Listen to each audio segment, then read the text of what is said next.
Cette semaine, à l'épisode 35 de Retour sur l'investissement présenté par le Collège à l'MREX, moi-même, Nicolas Ray, j'accueille mon ami Tommy Archambault, le spécialiste du financement multilogement au Québec, un véritable expert, en fait, l'expert là-dedans. J'ai pas grand-chose à dire dans l'introduction. Écoute, c'est tellement un épisode de feu. Moi-même, je trouve que je me suis gâté. C'est comme à l'habitude, à chaque fois avec Tommy, on se gâte, on est capable de rentrer dans vraiment du high level. Alors, je vous suggère de vous taire et d'écouter très attentivement. Bonne écoute. All right. Salut Tommy, ça va? Bon matin, absolument. Excellent. Ben oui, ça va toujours bien. Ça va toujours bien quand on est ensemble. Absolument. La vie est toujours belle dans ce temps-là. Ouais. On sait qu'on va avoir des discussions intéressantes, puis high level, puis le fun. Puis aujourd'hui, je t'ai invité, en fait, on a été panélistes dans un forum d'investisseurs immobiliers dernièrement. Puis on a commencé à effleurer le sujet beaucoup du changement au niveau de la construction de multilogements en ce moment dans le marché québécois. Puis je trouvais que ce serait intéressant de partager ce que tu disais, puis toute la discussion qu'on a eue par rapport à ça, partager ça avec les gens qui écoutent Retour sur l'investissement, puis partager ça avec les étudiants de la MREX. Alors, veux-tu peut-être commencer par nous faire un topo? On a-tu 20 minutes ou on a 20 heures? On a... pour toi, on est toujours prêt à extensionner un peu. Good. Fait que ce que tu veux, j'imagine, c'est un topo un petit peu sur une petite mise en scène de ce qui se passe. Oui, une mise en scène de ce qui se passe en ce moment. Écoute, deux changements qui sont assez fondamentaux en ce moment, puis qui créent, disons, qui remuent beaucoup les cartes dans la construction neuve de blocs appartements, puis qui obligent les gens, je pense, j'allais dire se rediriger, mais c'est pas le bon terme, à repenser puis à revoir un petit peu la façon que font les choses, puis à se positionner intelligemment plus que jamais. Deux éléments, les coûts de construction qui sont en hausse de façon significative depuis 1 an environ. Et puis deuxièmement, la hausse des taux d'intérêt. Les deux, en plus, ont un impact, amènent beaucoup de vélocité un à l'autre. Parce qu'à chaque fois que les taux prennent un dixième de point, si ça combine avec 1% de hausse de coût, mon dixième de point fait encore plus mal parce que c'est un impact sur un plus gros montant d'argent. C'est clair. Fait que là, si on est rendu qu'on parle que les coûts de construction ont monté plus en moyenne de 15 à 20% depuis 1 an, puis que les taux d'intérêt ont pris à peu près 75 points de base, les deux variables combinées font en sorte que ça ne veut pas dire qu'on ne peut plus en faire, ça ne veut pas dire qu'il ne faut pas en faire, ça ne veut pas dire qu'il n'y a pas d'excellents projets encore qui se font, ça veut dire qu'il faut savoir compter, savoir comment bien gérer notre risque plus que jamais, puis être très attentif à... C'est plus un automatisme où que ça va vraiment être bon. Il faut vraiment se pencher puis sur la planche à dessin. Là. Pour les gens que les chiffres, c'est peut-être sont moins dans le day-to-day que nous autres au niveau de l'investissement immobilier. T'sais, on parle quand même, le taux d'intérêt qui augmente de 75 points de base. Donc, exemple, le taux, s'il était à 3 avant, là, il va être à 3,75. Mais là, le 3,75, avant, tu avais un prêt d'1 million. Parce que ça te coûtait, mettons, 1 million pour construire, on va dire, faire les chiffres bien simples. Mais là, c'est plus 1 million, c'est rendu à 1,2. C'est plus 3 sur 1 million, c'est 3,75 sur 1,2. Ça change. C'est là que je veux dire. Puis évidemment, le marché étant un petit peu trop souvent sous-sophistiqué, je dirais. Si on part à la base, mettons, qui va être la matière première, qui va être notre terrain, le même terrain d'un fois classique qui était à vendre depuis déjà 1 an, la personne vient te le proposer à 30 000 la porte il y a 1 an. Puis elle te le propose encore à 30 000 la porte aujourd'hui.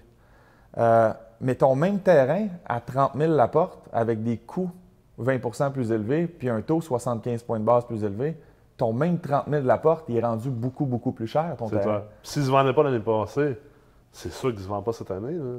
Ou s'il se vend, il se vend ce qu'on appelle du stupid money. Oui, c'est ça. Il y a des gens qui ne savent pas compter, qui achètent des terrains aussi. Là. On n'est pas à l'abri de ça. Puis je veux dire, des fois, le vendeur de terrain, il le sait très bien, puis il joue un peu ce jeu-là.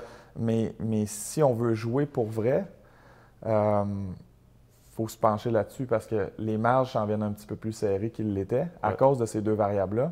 Ce qui sauve beaucoup l'industrie en ce moment, c'est qu'au moins de l'autre côté, sur la positive, c'est que le taux au pied carré locatif a augmenté rapidement aussi. Fait que les loyers qui augmentent. Les loyers ont augmenté de façon assez significative. Donc, une chance, parce que la hausse des coûts, la hausse des taux d'intérêt, au moins ce qui a suivi, c'est la hausse du prix au pied carré locatif. Donc, ça se traduit dans des loyers qui sont quand même beaucoup plus élevés qu'il y a 1 an ou 2, ce qui vient vraiment sauver la donne en ce moment. Je pense que ça, c'est un facteur majeur qui fait en sorte que malgré ces deux claques sur la gueule, comme on pourrait dire, il y a encore de la construction qui se fait. Il y a encore des constructeurs qui achètent des terrains, les projets continuent à se développer, à se lever. Ce qui nous aide beaucoup aussi en construction neuve, on a une arme qui est très puissante, puis c'est l'amortissement 40 ans. C'est clair. Fait que ça nous donne encore beaucoup d'air, si on veut. Ouais. En tout cas, nous donne encore de l'air. L'autre chose aussi, je suis un gros fan des termes de 10 ans et plus au niveau hypothécaire. Ouais. Autant si on veut détenir l'actif une fois qu'on l'a construit puis stabilisé, que si je veux le mettre en marché, parce que je peux mettre une belle dette de 10 ans en place puis être très attrayant pour un acheteur en assumation de ma dette si elle est faite de façon performante. Surtout considérant qu'en ce moment, depuis environ 6 mois, 1 an, on n'a même pas un quart entre un 5 ans et un 10 ans. On parle même de... Ça oscille plus autour de 15 à 20 points de base de différence. Ouais. Donc, 0,15, 0,20 de différence entre un 5 ans et un 10 ans. Alors, je suis un gros fan. Pourquoi? Parce que oui, j'ai le 40 ans d'un côté, mais quand j'ai un terme de 10 ans et plus aussi, mon test de ratio de couverture de la dette passe de 1,30 à 1,20. Exact. Alors, vu que mon différentiel de taux d'intérêt entre un 5 ans et un 10 ans est pratiquement nul maintenant, mon 1,30 à 1,20 vient vraiment me donner beaucoup d'air aussi de ce côté-là. Oui, parce que tes dollars maximal de prêt, donc le montant hypothécaire octroyable, il est plus élevé parce que la valeur économique est plus élevée également. Oui, puis à l'époque, ce qui arrivait, c'est qu'on ne gagnait pas beaucoup avec la règle du 1,20 versus 1,30 parce que la SCHL nous permettait de faire 1,20 à la place d'un 30 pour venir compenser un peu le fait que le taux est environ historiquement plus 75 à 100 points de base de différence entre un 5 et un 10. Fait que le 1,20 versus le 1,30 venait beaucoup plus pallier pour le fait qu'on allait se négocier un terme plus long. Ouais. Mais maintenant, aujourd'hui, on a vraiment un avantage parce que mon taux est à peu près pareil. C'est clair. Mais j'ai vraiment le 1,20, alors je peux vraiment en profiter. Donc, d'un côté, on fait une dette de 10 ans, donc je ramène mon RCD à 1,20, puis j'ai un amortissement de 40 ans avec des prix au pied carré locatif qui ont augmenté. C'est tout ça qui tient encore l'industrie, là. Puis ça, ben, c'est important à considérer parce qu'on parlait tantôt de sophistication des investisseurs. Puis c'est là que la sophistication des investisseurs est nécessaire et est importante parce que ça, cet arbitrage-là, cette opportunité-là, elle est très subtile puis très importante. Mais pour le commun des mortels, le commun des investisseurs qui ne comprend pas justement les relations de valeur économique, valeur marchande, comment que les ratios de couverture de dette, les taux d'intérêt, comment tout ça, ça bouge ensemble, incluant les TGA. C'est difficile de voir cet arbitrage-là. C'est ça qu'une grosse partie de mon travail cette année, ça a été de verbaliser ça à mes clients, même des clients, des fois, qui sont relativement assez importants puis de grande envergure, mais là, on rentre plus dans l'aspect financier puis la compréhension du comment, pourquoi qu'on peut quand même faire les choses assez bien encore. Ben oui, on rentre dans l'ingénierie financière pure. Pour la première fois depuis cette année, 2 fois que j'ai fait des termes de 20 ans. On n'avait jamais de demande pour ça. Mais ce qui est le fun, c'est qu'on disait qu'il y a une disparité de 0,15, 0,20 entre le 5 et le 10. Ouais. Mais un 20 ans que j'ai signé tout récemment, ma différence entre mon 10 ans et mon 20 ans était de 4 points. Ah ouais. Fait qu'en réalité, j'avais un quart de point de pourcentage de différence entre mon 5 et mon 20. Wow. Alors, le yield curve devient très, très flat quand on va sur le long. Là. Puis surtout pour, exemple, un investisseur qui veut pas, qui veut commencer à minimiser certains leviers de risque. En signant avec un terme aussi long, on enlève le risque systémique, justement, des changements de taux d'intérêt. Absolument. Tu ne peux pas te faire pincer au refinancement en disant, ben là, j'ai perdu ma capitalisation. Écoute, tu as tellement de temps pour capitaliser. Puis imagine, j'ai 20 ans pour augmenter mes revenus en gardant mon même service de la dette spot d'aujourd'hui. Ouais. Et pour rider des cycles immobiliers. Parce que, on va avoir 2 cycles à travers ton temps. Oui, c'est clair. Puis, je veux dire, on passe beaucoup de temps. Moi, je suis beaucoup là-dedans ces temps-ci avec notre équipe d'économistes à déterminer les cycles, à lire les cycles, puis essayer de prévoir, puis de voir vers où on s'en va. Je pense qu'on est, pour la plupart, d'accord qu'on est on est à l'apex présentement du cycle du marché immobilier. Mais ça ne veut pas nécessairement dire qu'on va descendre la pente. Puis ça ne veut pas dire qu'on va le descendre demain matin, ni dans 2 ans. Ça se peut qu'on reste sur un apex qui va durer plusieurs années. Mais c'est là que, justement, ces types de leviers de risque-là, on veut être capable, si on peut éliminer un risque-là, bien, ça fait en sorte qu'on peut prendre les meilleures décisions, puis on peut protéger les portefeuilles des investisseurs, puis de nous-mêmes aussi. En tout cas, les options sont là pour le faire. C'est clair. Puis, tu parlais tantôt, justement, que, bon, le taux d'intérêt qui augmente, Qu'est-ce que tu penses justement du futur des taux d'intérêt? Parce qu'il y a beaucoup d'incertitudes en ce moment. On est dans on est dans un moment assez historique où les choses bougent d'une manière qu'on n'a pas encore vue historiquement. C'est intéressant. C'est très intéressant. C'est le fun pour nous. On aime ça, on aime ça regarder ça. Puis ça nous oblige à creuser nos mélanges un peu. Mais c'est quoi ton opinion? Je sais que tu n'as pas une boule de cristal, mais tu es quand même la personne qui fait le plus de financement multilogement au Québec. C'est quoi ton opinion sur le mouvement futur des taux ou est-ce que ça vaut juste pas la peine d'essayer d'y penser? Écoute, j'ai l'impression, pas la peine d'y penser. Je pense qu'il faut toujours y penser, mais je pense qu'il faut y penser dans l'optique de juste gérer ses propres attentes, puis peut-être devenir en paix d'avance avec différents types de scénarios. J'essaie de faire ça à peu près dans n'importe quoi dans ma vie, que ce soit personnel, financier, avec ta business, quoi que ce soit. On ne peut jamais prévenir l'avenir, mais on peut avoir une très, très bonne idée des 2, 3, 4 scénarios probables qui pourraient nous arriver dans le prochain court, moyen, même long terme un petit peu. Les taux d'intérêt, clairement qu'on est sur une pente ascendante en ce moment. On l'a vu déjà cette semaine, on a perdu à peu près 15 points de base. Alors, il y a un repli. Les taux ont tendance toujours à partir d'un côté comme de l'autre, toujours un petit peu trop vite. Les marchés s'excitent, si on veut. Puis à un moment donné, on se corrige. On a vu encore une grosse correction de 600 points dans le Dow Jones cette semaine. Les marchés des capitaux sont extrêmement volatiles. Les CMB, je pense que la semaine passée, étaient aux alentours de 2,77. Cette semaine, ils ont descendu à 2,63 dans ces eaux-là. Oui, on est dans ces eaux-là. Mais ce qui arrive, c'est que là, les taux ont quand même... Si on part du creux historique d'il y a à peu près 1 an et demi, on est quand même là, 75 facilement points de base plus élevés. Les taux ont monté. Oui, absolument. Puis là, il faut faire attention. Hein, les outils qu'on utilise dans le financement multirésidentiel, CMB ou GOC, les gouvernements du Canada, c'est un peu différent là, que ce que les gens voient toujours dans les journaux, le taux de base qui a monté de 0,25, qui lui, ça fait 5 fois qu'il monte de 0,25, le taux directeur.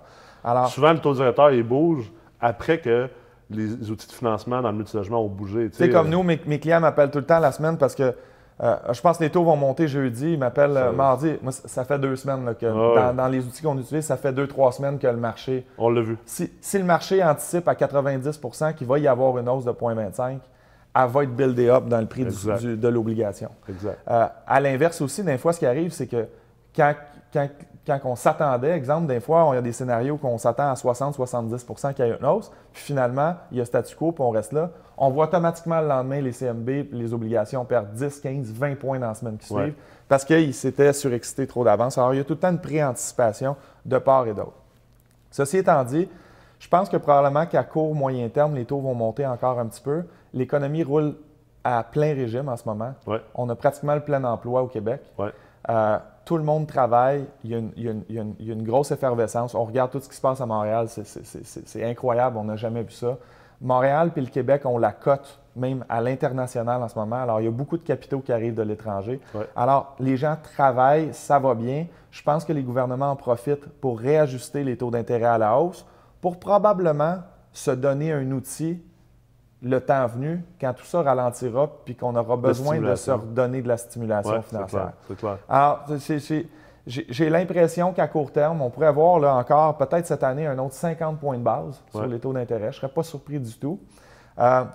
Plus que 50 à 75 points de base, prenant pour acquis qu'on a déjà monté de 75 à 100 points de base, j'ai l'impression qu'on arriverait, par exemple, à un niveau assez critique. Là. Il faut garder une rentabilité là, pour les actifs immobiliers, sinon on va voir à un moment donné ça shifter assez rapidement. Puis d'un point de vue macroéconomique aussi, parce que peut-être les investisseurs immobiliers sont moins là-dedans, mais comme pays, on ne veut pas dévaluer notre argent versus le dollar américain. En ce moment, la Fed est à 2,25, si je ne me trompe pas. Nous, on est à 1,75. Fait que, le gap de 50 points de base est important parce que si on augmente trop notre taux directeur, puis qu'on se rapproche trop, puis qu'on rapetisse le gap avec la Fed, bien, on va dévaluer notre argent ultimement. Puis étant un pays exportateur, on ne veut pas faire ça. Oui, c'est bien le fun d'avoir la parité pour aller faire son shopping puis acheter une voiture aux States, mais ultimement, c'est pas le fun la parité dans notre cas. Là. Puis, il faut garder en tête aussi que quand les taux montent, on est des gars d'immobilier, fait qu'on pense à l'immobilier, mais ça a un impact sur un paquet d'autres choses. Ben oui, les marges de crédit personnel, certains types de cartes de crédit, les prêts auto, les prêts rénovation, les prêts hypothécaires. Combien de monde qui sont sur des marges de crédit hypothécaires ou des taux variables? Parce que leur première mise de fonds venait de la maison, de l'équité de la maison. Alors, l'impact, à un moment donné, de tout ça sur le revenu disponible mensuel des gens, ça a un impact qui est réel. Cet argent-là, s'il est pris maintenant et est mis sur du service de la dette, ben, les gens ne sont pas en train de changer de télé, ne sont pas au restaurant avec cet argent-là, ne sont pas en train de changer de voiture, etc. Ce qui égale une récession. Ce qui égale un potentiel de récession. Ça ramène aussi à un point important, parce que là, on parle de macroéconomie, mais ultimement, d'un point de vue économique, mettons au niveau on va parler de Montréal, du RMR de Montréal. Tantôt, tu as mis le doigt sur les loyers, l'augmentation des loyers. Puis, tu sais, cette discussion-là, moi, on l'a eu souvent. Là, moi, j'étais impressionné à chaque fois. J'ai été conférencier à Seattle, à Nashville, Denver, New York. Les loyers sont beaucoup plus grands. Bon, New York, on ne le considérera pas parce que c'est New York. Là. Mais tu sais, Seattle, Nashville, Denver, c'est 3 villes qui sont plus petites que Montréal, sont moins cosmopolitaines à l'international, ont moins, selon moi, moins de potentiel de croissance. Puis un 4,5 dans ces villes-là, c'est entre 1700 et 2100 par mois. Alors qu'à Montréal, la moyenne, c'est plus aux alentours d'un 1000-1100. Fait que ça démontre qu'il y a beaucoup d'espace pour croître là, au niveau des loyers. Je suis convaincu que dans 10, 15, 20 ans, on va regarder les loyers d'aujourd'hui, qui ont par ailleurs augmenté beaucoup dans les dernières années, mais c'est rien par rapport au genre de conversation qu'on aura quand on aura dans 15 ans d'ici. C'est clair. Puis ça va se faire assez rapidement. Je pense que la croissance qu'on a vue dans le prix des loyers va continuer d'être pas mal à la même cadence. Probablement dommage pour bien des gens, mais à un moment donné, c'est juste la réalité d'une métropole qui se développe. Absolument. De gens qui viennent aussi de l'étranger. Des gens qui viennent de l'étranger. Avec souvent les gens de l'étranger, on a été gâtés ici pendant longtemps. Les gens arrivent de l'étranger puis sont habitués, puis c'est dans leur mœurs d'allouer beaucoup plus de leur capital disponible à se loger. Ben oui. Eux autres, ça ne les dérange pas là, de mettre 60 du revenu disponible s'ils sont en ville, près des services, des transports et puis du travail aussi. Donc, aucun problème. Fait que ça fait monter. Fait que c'est sûr que pour le Québécois d'ici qui est là depuis toujours puis qui allouait 22 de son brut à se loger, là, tu veux rester au centre-ville d'une métropole en ébullition puis du calibre international de Montréal. Well, tu sais quoi? Ça ne sera pas toujours comme ça. Il faut que tu adaptes ton mode de vie. Là. Tu peux plus avoir les deux chars. Il faut oublier les deux autos. Puis, mais je pense qu'il y a moyen de le faire intelligemment. On peut en profiter de l'autre côté. Je pense qu'il y a de l'excellent emploi aussi. Il y a des bons emplois, des emplois rémunérateurs. Il y a l'évolution technologique à Montréal aussi. Absolument. On paye plus cher, OK, mais on est près d'excellentes universités, des bibliothèques incroyables, une diversité culturelle, le quartier des spectacles, probablement des scènes gastronomiques les meilleures au monde.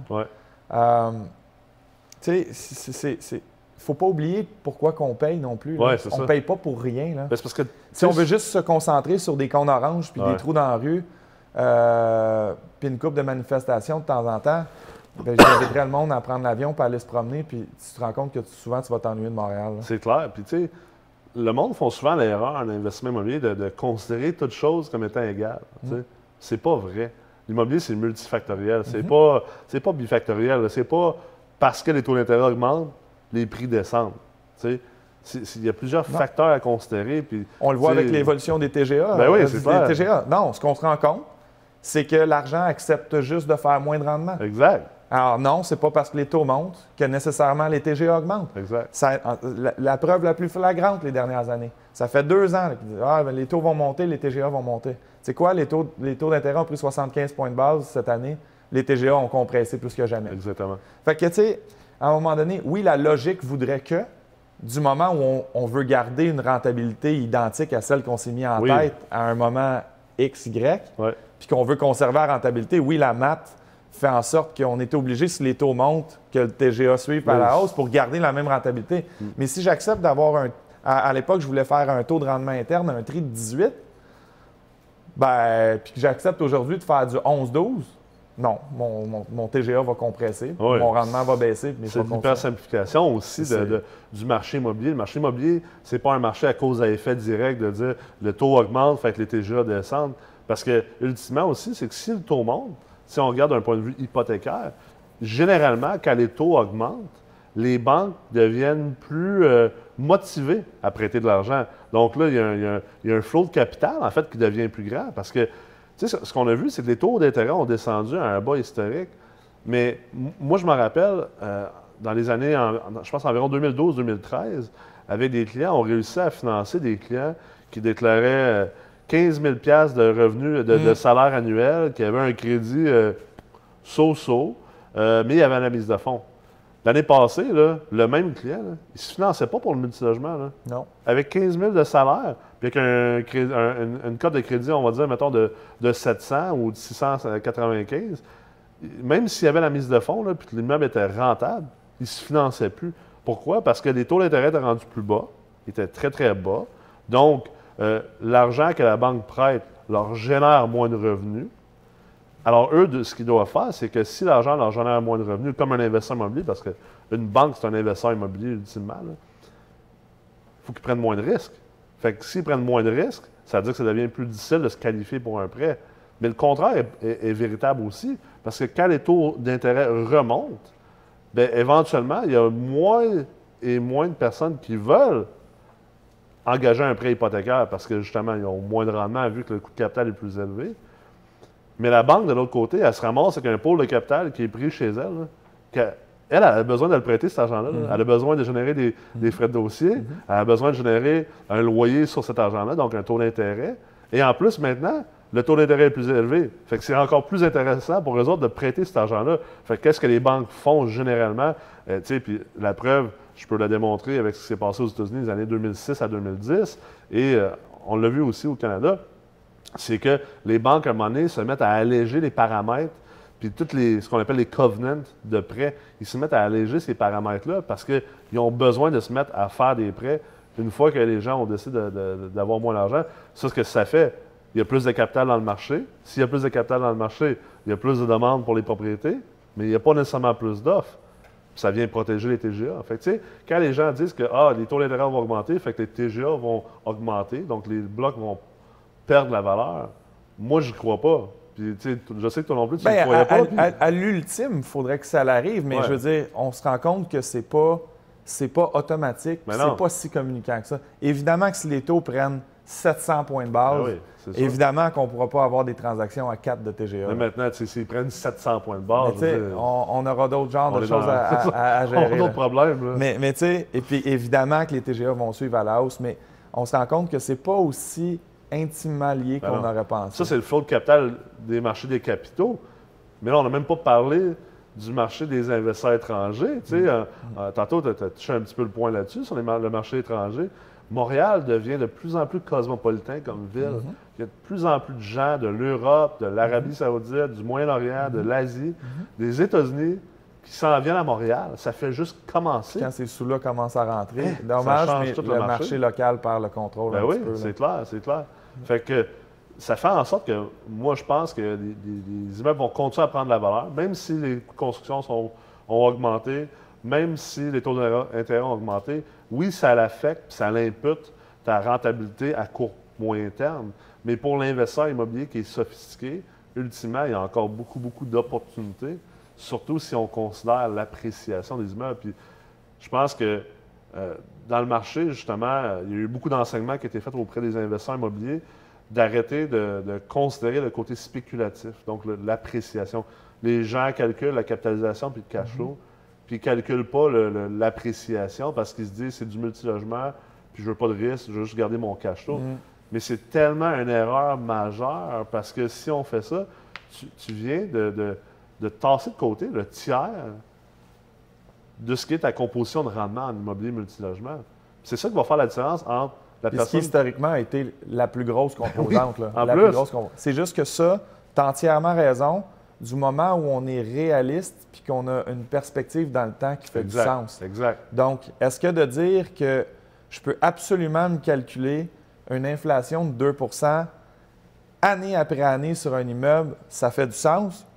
Ben, sur 20 ans, oui. Ouais. Sur 20 ans, tu sais quoi, ton immeuble va avoir probablement pris.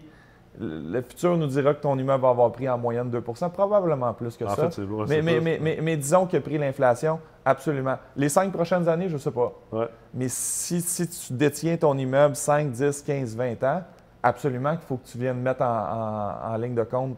Mais c'est vrai que ta modélisation, il faut qu'elle devienne importante parce que, tu sais, ultimement, là, si on prend Montréal et qu'on en regarde justement les potentiels de loyer, moi, je vois les gens faire leurs analyses d'achat, là, puis tu sais, tu as parlé d'inflation, ils font dans leur projection de cash flow une augmentation des loyers à l'inflation. Mais si tu fais ça, ça veut dire que tu viens d'annuler tout le côté spéculatif et appréciation potentielle de tes immeubles parce que peut-être que le TGA ne changera pas. Peut-être que tu as acheté un TGA de tu es juste 5. En train de protéger ton pouvoir d'achat. Tu as acheté un TGA de 5, puis tu vas revendre un TGA de 5. Mais si tu as augmenté juste tes loyers en fonction de l'inflation, je pense que c'est là que tu manques beaucoup d'opportunités. C'est là la différence entre l'investisseur sophistiqué et l'investisseur amateur. Parce que l'investisseur amateur va plugger, dans le fond, des cash flows qui augmentent avec l'inflation. Autrement dit, ces cash flows ne prennent pas de valeur. Puis ce qu'il est en train de dire, c'est qu'il dit je ne pense pas que les loyers vont augmenter à Montréal, par exemple. Mais si les loyers augmentent, là, puis qu'ils augmentent de 8 là, annuellement sur les 8 prochaines années, parce qu'on pense que c'est ça qu'il y a de l'espace pour monter, on s'entend-tu que le deal, quand il regarde le deal pour l'acheter, un cash flow qui a augmenté de 8 dans une inflation de 2 versus un cash flow qui a augmenté de 2 dans une inflation de 2, c'est pas la même transaction, mais pas en tout. C'est lui qui a plugué le 2 là, en pensant être conservateur. Lui, il passe à côté, passe à côté de la traque. Rendu là, tu es aussi bien de ne plus faire du multilogement, tu es aussi bien d'aller acheter des obligations, puis acheter du fixed income, puis de ne pas faire du multilogement, parce que du multilogement, à la base, c'est un immopreneur. Fait qu'un immopreneur, c'est un entrepreneur d'immobilier, puis il y a une composante de risque. Il faut que tu prennes des risques. Il n'y a aucune entreprise de valeur qui a été bâtie sans, à quelque part, prendre des risques calculés de insider. Puis c'est là la différence du risque calculé d'insider. Puis les constructeurs et les investisseurs qui vont réussir à jouer avec ça, effectivement, en étant réaliste. Si tu plugues 16 d'appréciation, il y a peut-être des chances que tu te plantes, là. Mais du même coup, si tu plugues juste 2 d'appréciation, il y a des bonnes chances que tu passes à côté des transactions, là. Je pense que c'est probablement ça que les constructeurs... Surtout dépendamment de ta classe d'actifs. Si on veut faire une modélisation dans le neuf, souvent, juste pour des fins de modélisation, on va mettre à peu près l'inflation parce que tu amènes normalement, dès le début, tu es supposé être capable d'amener ton immeuble au marché déjà, au haut du marché. Alors là, de dire qu'on va partir du haut du marché puis faire 8 par année, bien que dans certains cas, ça va être très, très, très faisable. C'est pas la même chose que si je pars avec un immeuble de 1971. Je l'optimise. C'est clair. Fait que c'est sûr que dans le neuf, on va se mettre des modélisations qui ressemblent plus à l'inflation pour la composante plus-value.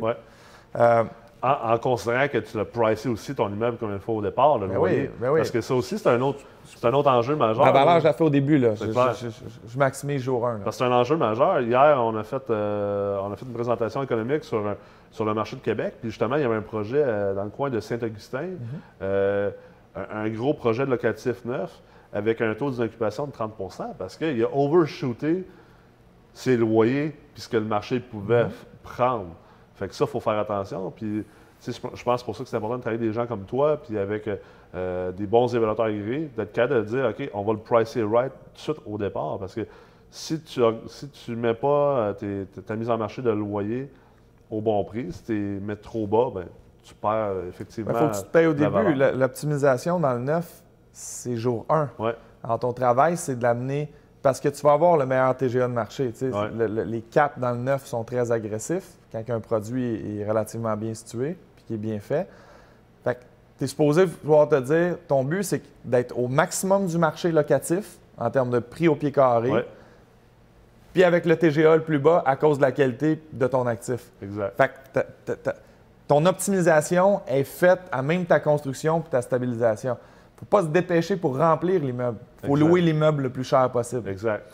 Puis il faut écraser le cap le plus possible. C'est là que ça devient intéressant de penser à peut-être pas faire un build and hold, mais effectivement de faire un build and sell, puis de bâtir ton immeuble, puis de la revendre, puis de passer aux prochaines opportunités si tu as d'autres opportunités. Je pense que c'est une période qui est très, très propice à ça, puis on le voit de plus en plus, puis on va le voir de plus en plus. Il y a des transactions très, très intéressantes qui se préparent à ce moment. Absolument. Écoute, je pense qu'on est dans une période vraiment excitante. Je sais que toi, tu fais du travail extraordinaire de ce côté-là. Puis, on va te réinviter dans un prochain épisode à continuer de nous partager qu'est-ce qui se passe dans le marché. Je te remercie énormément d'être là aujourd'hui. On va se revoir aussi bientôt dans le cours d'ingénierie financière avancée au Collège d'Amrex. Donc, comme d'habitude, merci beaucoup, Tommy. Anytime, Nick. All right, thanks. Alors, j'espère que vous avez apprécié l'épisode d'aujourd'hui avec Tommy Archambault. On a vraiment parlé de plein de sujets hyper intéressants, du high level, une rencontre au sommet, effectivement. Alors, j'espère que vous allez de retour avec nous la semaine prochaine. En attendant, je vous suggère d'aller sur le site web de la MREX et dans la section collège, vous pouvez prendre toutes les informations sur le certificat d'ingénierie financière et le programme de la Meurthe Multilogement. En attendant, je vous invite à être des nôtres la semaine prochaine pour l'épisode 36.